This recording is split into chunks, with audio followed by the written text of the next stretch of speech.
So tonight we had another episode of Raw, another episode closer to WrestleMania. They have touted recently that we're about 26 days away from WrestleMania. Again, really doesn't feel like we're 26 days away. It feels like we're fucking like 50 days away at this point.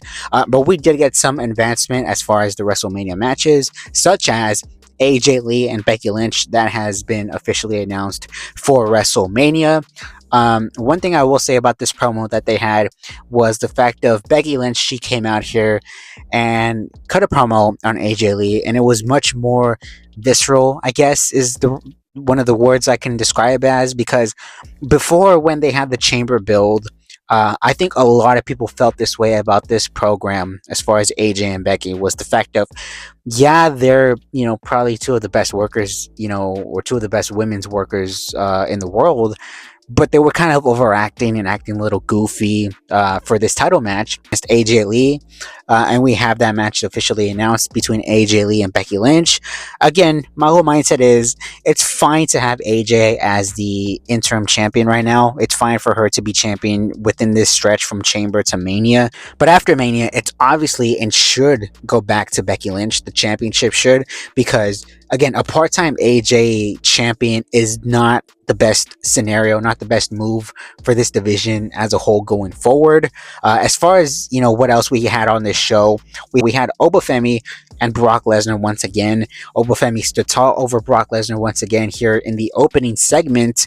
And again, they have made OBA Femi consistently look strong, right? Consistently look superior over Brock Lesnar. Again, Wrestling Booker, Wrestling 101 would dictate that eventually Lesnar is going to get his lick back on OBA Femi, and that could very well still happen. We still have 2-3 weeks away from WrestleMania, so that very well could still happen. But they highly see a lot in OBA Femi to be giving him this position, as far as, Lesnar has actively sold his heart out for this guy, right? He's actively taking power bombs and clotheslines for him. So obviously they see something in him. Now, I don't know if we go into WrestleMania and we have OBA Femi lose in like a roll up or something along those lines. Maybe he gets caught against Lesnar. But again, I have kind of, stuck on this viewpoint recently, is the fact of you should have OBA Femi win that match and, not dominate Lesnar in a sense, but like just go in there and have a killer match. Two big, tough motherfuckers go in there and smash the shit out of each other, and that's how you should book that match. Again, that's just my perspective. What do I know at the end of the day? But this was a very good segment as well. We also had Seth Rollins and Paul Heyman in kayfabe put a restraining order on Seth Rollins. So Paul Heyman came out here and called out Seth Rollins.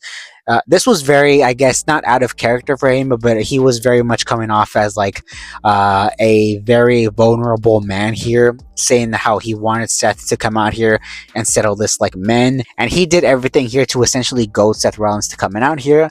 And, Seth Rollins came out here with the mask, unmasked himself, and kind of thought better of the fact of attacking Heyman until Heyman mentioned his daughter. Eventually, this sets off Seth.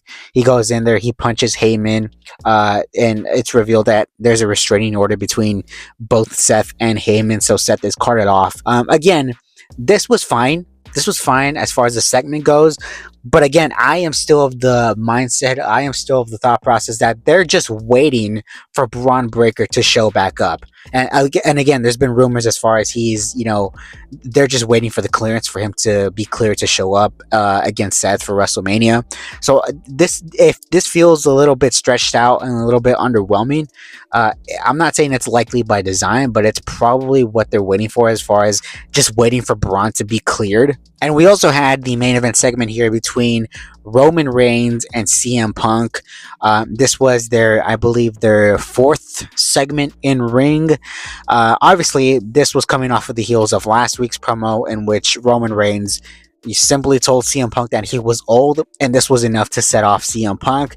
Tonight, CM Punk kind of addressed this segment as far as, he is old. Eventually, this brought out the Usos, who have been kind of a factor in this storyline, as far as they're kind of not doing the dirty work for Roman, but they're also, taking into offense what Punk has said as far as, Roman's father, and this brought them out. Eventually, this brought out Roman Reigns. And this was a good segment towards the end where, this gets heated in the sense of, CM Punk gets heated with Jimmy and Jey Uso, and then Roman, he is on his way out towards the, entrance ramp. He's on his way out of the ring, and Jey Uso kind of calls the shot here and tells him, Joe, he calls him by his real name. He says, Joe, you run the play. This is up to you. You know what to do. And then Roman Reigns Superman punches him, spears him, power bombs him through the table, and all the while CM Punk is laughing. He says that Roman Reigns can't do anything. That family can't do anything without each other's help. We go off the air with the show. And that's how we go off the air with Roman Reigns standing tall over CM Punk. They're subtly, or maybe not so subtly, teasing a bloodline reunion at WrestleMania. I don't know if they're going to, flat out reunite the group as a whole, or if maybe Punk saying that, the family can't do anything by themselves, maybe that's going to set off the Usos. Maybe the Usos take offense to that. Yet who knows what sort of, avenue they're going to go down. And as far as, the bloodline, there was also a segment in the back, and I don't know if you guys are paying attention to this, where it was LA Knight talking to the Usos, and they have the production truck in the background. And who do you see in the background? None other than the final boss, Dwayne The Rock Johnson. And again, we're probably looking a little bit too much into this, but what if, and I'm just kind of fantasy booking here and throwing out a scenario, what if The Rock hears what CM Punk has said about Roman Reigns' father and interjects himself in that match? Again, maybe that's a Rock sort of aligning with Punk. Maybe he screws over Roman Reigns, causing them to set up the match for Saudi next year. Who knows? But that's sort of an interesting factor that I want to throw out there. But post your comments down below. Let me know what you thought of tonight's episode of Raw. And until next time, I will see all of you on the next one.